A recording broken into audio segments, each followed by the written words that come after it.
Olá pessoal, bom dia! Sejam bem-vindos a mais um vídeo aqui do canal da Eclésia, né? Sobre a lição da Escola Sabatina. Vamos pro vídeo?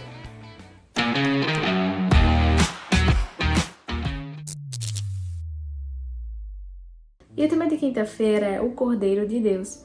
E é bastante interessante, né, que fala já sobre aquela partezinha que eu falei pra vocês no vídeo acho que foi no de terça-feira, que fala sobre a questão de que Moisés, né, ele tentou assumir a culpa no lugar de todos, só que a gente sabe que isso não era possível, né, e Deus também sabia disso e respondeu isso a ele. E a gente já sabia, né, que Deus enviaria o seu próprio filho para fazer isso, ele era o único que pode fazer isso por nós, né, poderia e fez, né.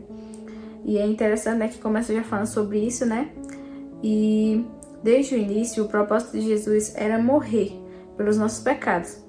Quando João Batista ouviu aproximar-se e declarou: "Eis o Cordeiro de Deus que tira o pecado do mundo." Isso está em João 1:29. Os sacrifícios diários no santuário ilustravam que o Cordeiro de Deus veio com um único propósito: morrer. Mas por que isso era necessário? Assim, voltando um pouquinho, né, a gente vê, né, que desde muito tempo a gente já saberia, né, que alguém viria, ou seja, Jesus, né, a gente já sabia que o Filho de Deus viria e morreria por nós. E eu acho bastante interessante, né, a forma como João Batista falou, né, eis o Cordeiro de Deus que tira o pecado do mundo.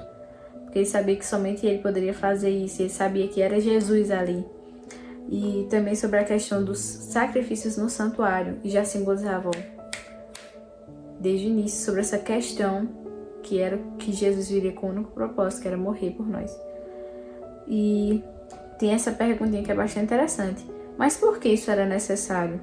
Jesus veio como a resposta divina ao engano da serpente no Éden. Lá, Eva foi convencida a não confiar no Criador. E o mesmo pecado cometido pelos israelitas no Sinai, quando a ausência visível de Deus os levou a perder a confiança em sua palavra, ou seja, a mesma coisa aconteceu, né?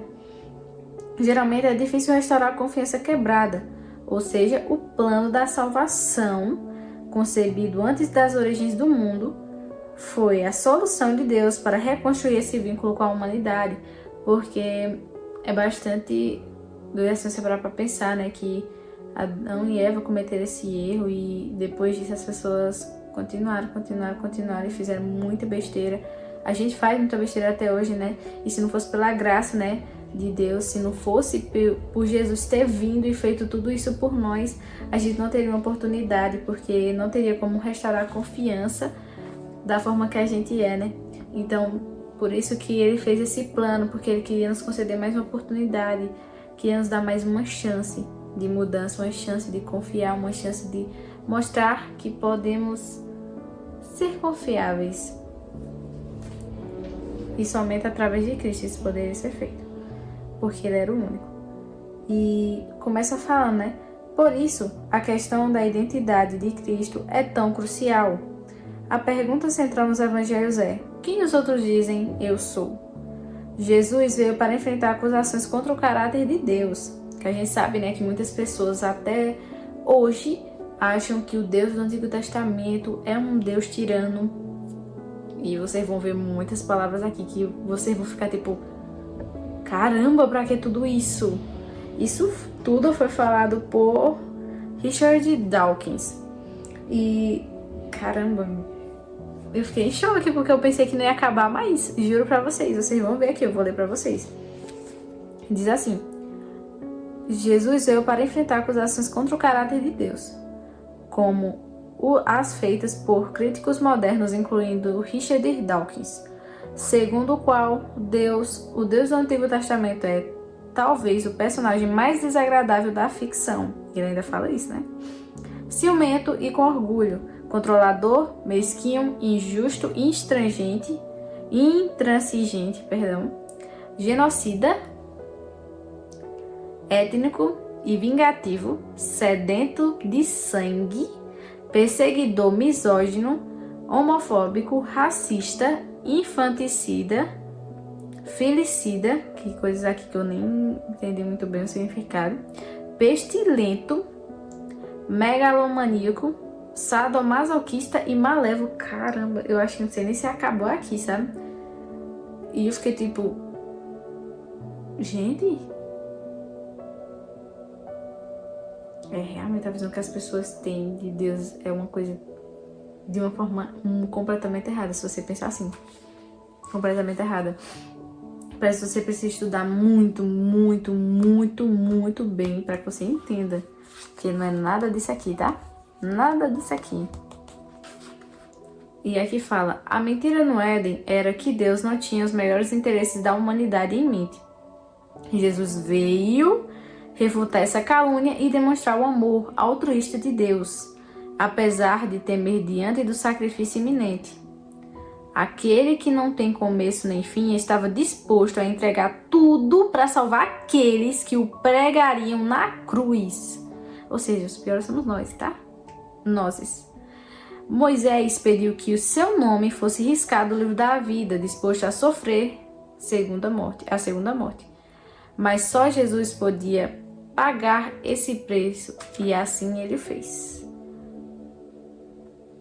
Eu acho interessante essa parte aqui que fala, a mentira no Éden era que Deus não tinha os melhores interesses da humanidade em mente. Desde o início ele tinha, gente. Ah, tá bom. Então, do nada que eu vou fazer um mundo aqui, criar Adão. Adão tá fazendo creva. Vamos pecar. Vou começar a fazer um monte de coisa aqui. Ser vingativo, ser a pior pessoa do mundo aqui pra eles. Vão sofrer mesmo, eles merecem sofrer. Tipo, do nada assim, Deus vai criar um mundo assim, aí vai começar a tratar as pessoas mal. Aí, tá bom. O Deus do universo vai fazer tudo isso pra no final dar nisso tudo, certo? Mandar seu filho pra morrer por nós. Nossa, não, gente, não faz nada, nenhum sentido isso. Pelo amor de Deus. Às vezes eu me pergunto o que é que tem as pessoas. Porque as pessoas não abrem, sabe? A mente delas pra compreender e estudar de verdade o significado da palavra de Deus.